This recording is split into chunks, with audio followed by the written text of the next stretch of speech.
everyone, it's your High Priestess Moon here, and welcome to another episode of Spiritcraft.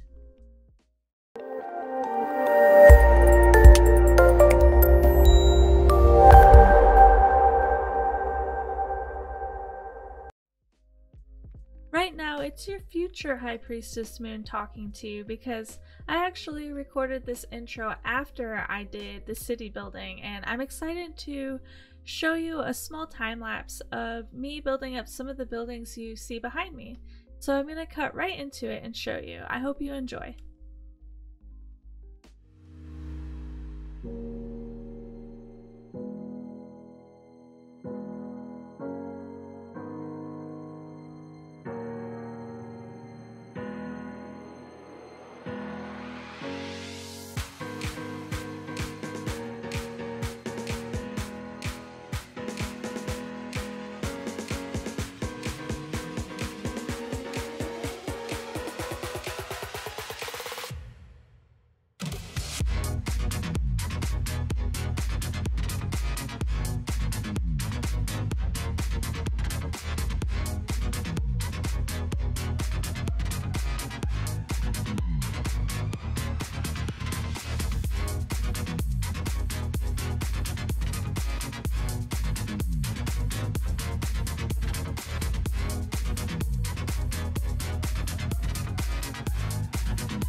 Okay everyone, I have actually done so much work off the time lapse and off the camera that I have finished my whole city besides the interiors of the buildings, and I'm really excited to give you a little walkthrough tour of what I've done.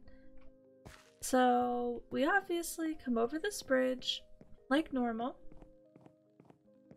and I've added these cute little mailboxes around the city just for some extra detail, and I haven't picked out any custom signs yet for the buildings, but we're going to do that a little later on. So we come through here and we can take a left and we can just follow the path. On the right I have some more housing, the left is some housing, and we walk down. We eventually get to some business buildings. I haven't decided what's going to be where, but there's a building and there's a building. You can come right, and I've built this cute little waterfall thing right here. You can come up, and these two buildings, this building and that building over there, are also a business building. We can come through this little back alleyway and come right through here. These are housing units. Any unit that has a fence and a mailbox is a housing unit. I honestly think this one is my favorite color scheme I've done. I don't know why, but it just looks so warm and inviting. Like I would really love to live in this building right here. If you just come down here, this is another business building, and this is going to be a little emporium, I think. I haven't done any interior in there yet. And we can follow this road straight back kind of towards the entrance. Oh, we could take a left over here and we could see that I have a small business building back in the corner here. Maybe it's like a little cute restaurant, and you can see that these apartment buildings have a backyard right here with a little fire pit. And we can come back through here, and right up here I have a little path that goes around this area, which is my park. You can see I have little benches and little grills everywhere. So we can come up here, we have another bench. We have a bench, a little fire pit, a bench, and a grill. Very cute.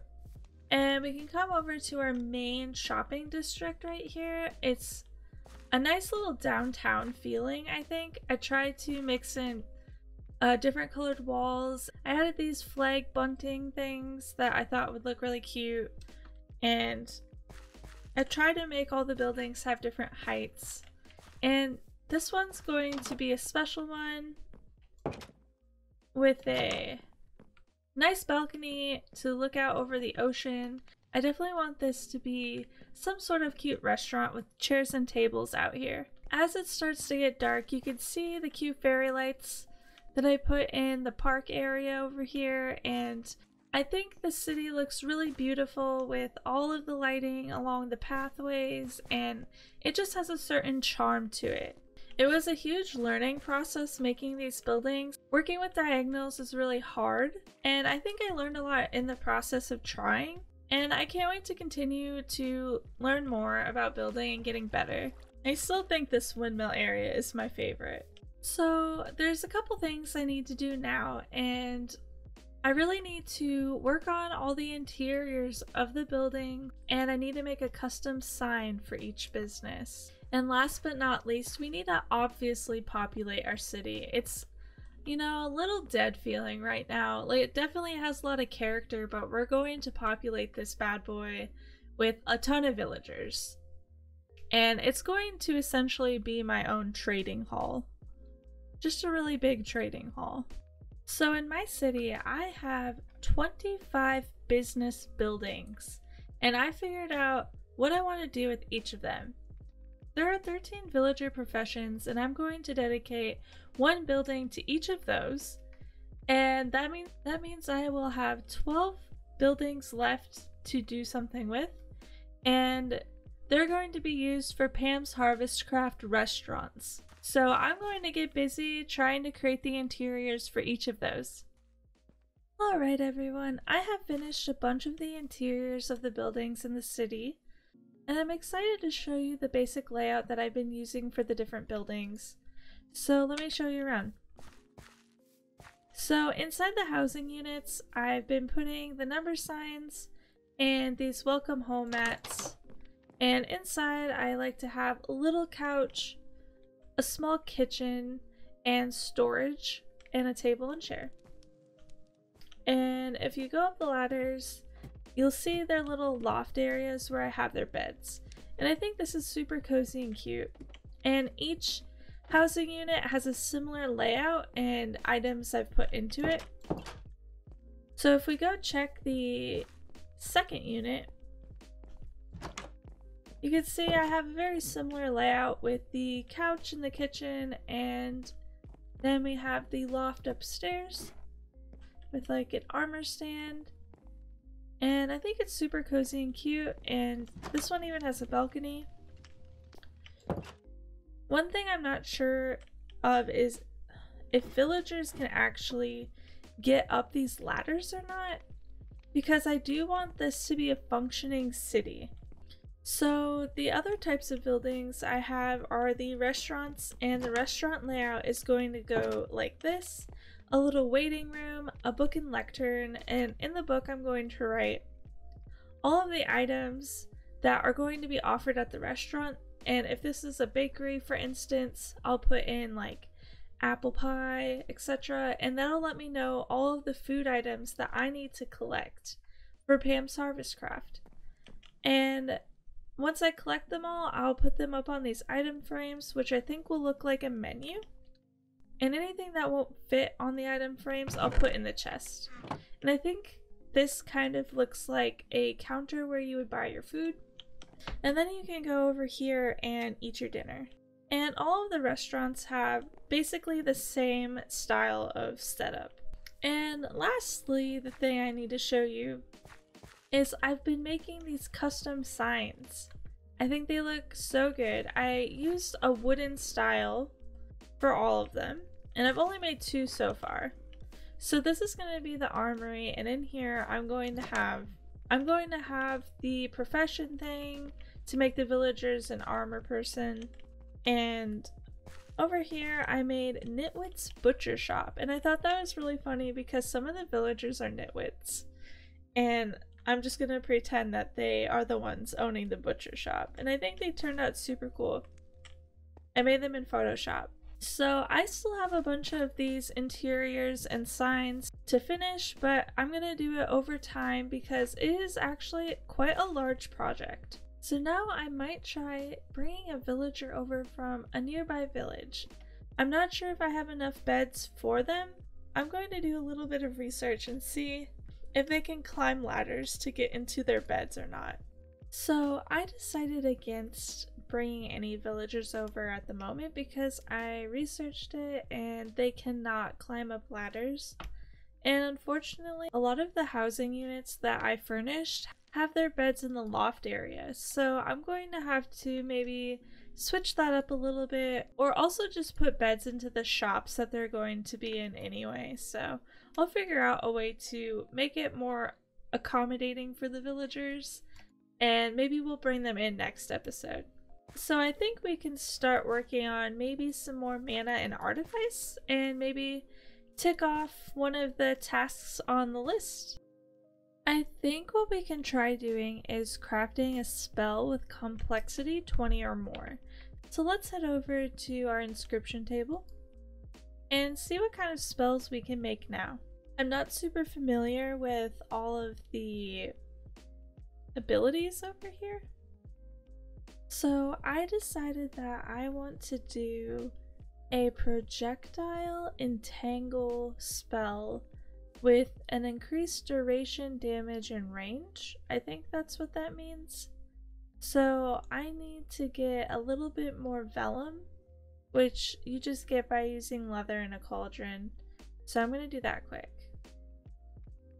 And it looks like I'm definitely all stocked up on leather. All of these are filled up with lots of stuff, lots of food. I should probably cook these.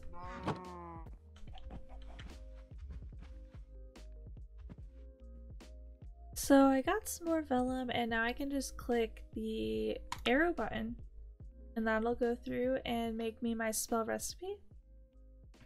I'm gonna check out everything that I need to get. So these are the items that I need to collect. So I have some of them, but I don't have all of them. Luckily, I do have some blaze powder from those assassins trying to kill me, and I don't think I have magma cream, but I think I can get that. And what else might be kind of hard? I'm not sure even how to make a fermented spider eye. So yeah, I'm gonna work on collecting this stuff, and I'll see you in a minute.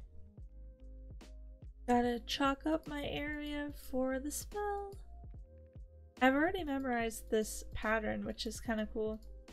Alright, I think that I have collected everything that I needed to, and let me tell you, this arcane rune was really difficult to make. I had to use the rune scribing table, and I had to make this complicated pattern, but I ended up getting it done, and yeah, I think I have everything. We'll see if I have everything. So we need to put this in the middle, and to start it, we use the purified Ventium dust like that, and it should display everything where it needs to go. Now it's just a matter of placing it all down.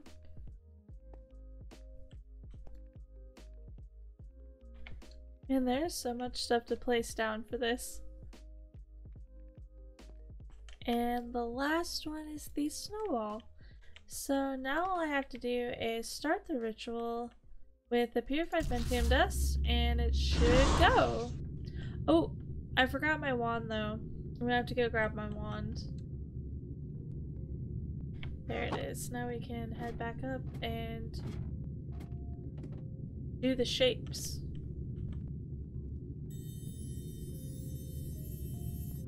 There's triangle. It's so hard to trace these.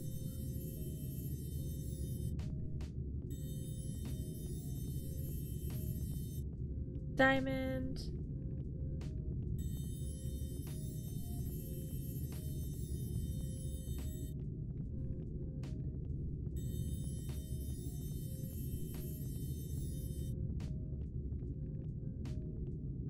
All of these shapes.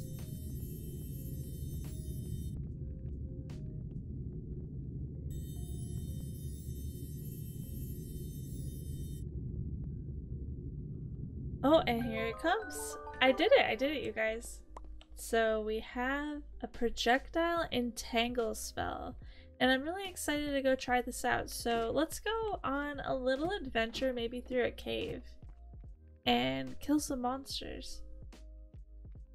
I know inside my mind I have a lot of cave systems down here, so I just have to go and find one.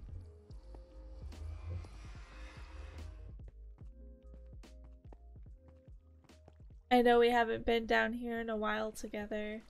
I usually do my mining off camera. As you can see, I've mined out a whole bunch. And a lot of these went to different cave systems. I just can't remember.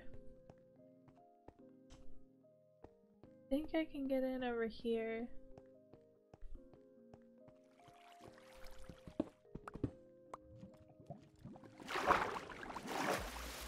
Aha.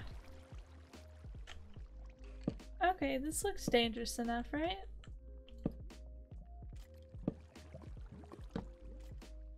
While I'm here, I do need some obsidian to repair some of my tools. Oh, there's a creeper. Let's use this on him. Let's light it up a little bit.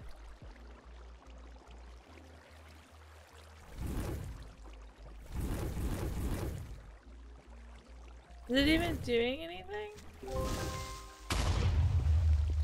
I don't know if it's even doing anything. That'd be super underwhelming. This is like a ravine within a ravine. These are always so confusing.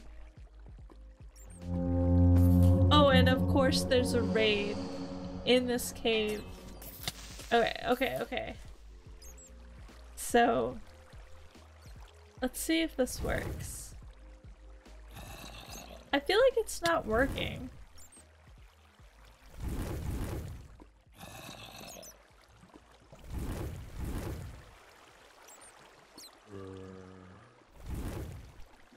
Does it look like it's working to you? I just feel like they're hurting me. I think this spell might be a dud. But just to let you guys know, I did make one a while ago. It's a projectile frost damage spell, so let's try that. Oh, that one? This one seems to work.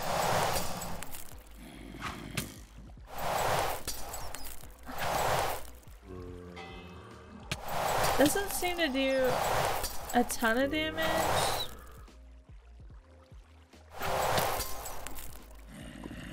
Oh, but it did kill it. Okay. Let's kill these raid guys. Or I mean, let's kill these assassins.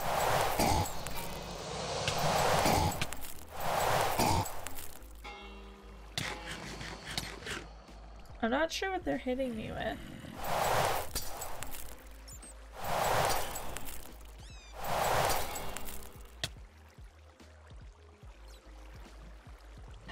I'm out of mana.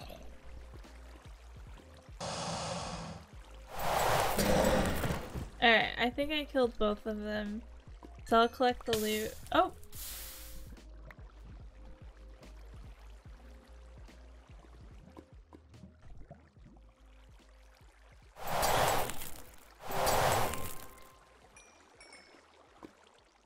Nice.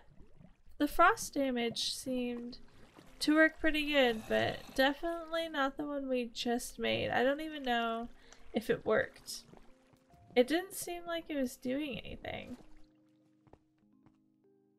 Okay, so now we know that the entangle spell did not work the way I thought it would. Yeah, I'm not really sure, so we're just gonna throw that in there and call that one a dud. But the frost damage one works really good. So let's see if we checked off that task, and we did. We did make a spell, at least, with complexity 20 or more. I think this mod would be much more fun if I had it on a multiplayer server. I think in the next episode I might get into another magic mod that's pretty popular called Astral Sorcery, so I'm really excited to try that one out. Since I've kind of made a decent amount of progress in this mod, I think it's time for me to try out a different one too. I think this is a fine stopping point for today's episode. I want to thank everyone so much for watching and giving me all of the support that I've gotten so far. I really appreciate it, you guys.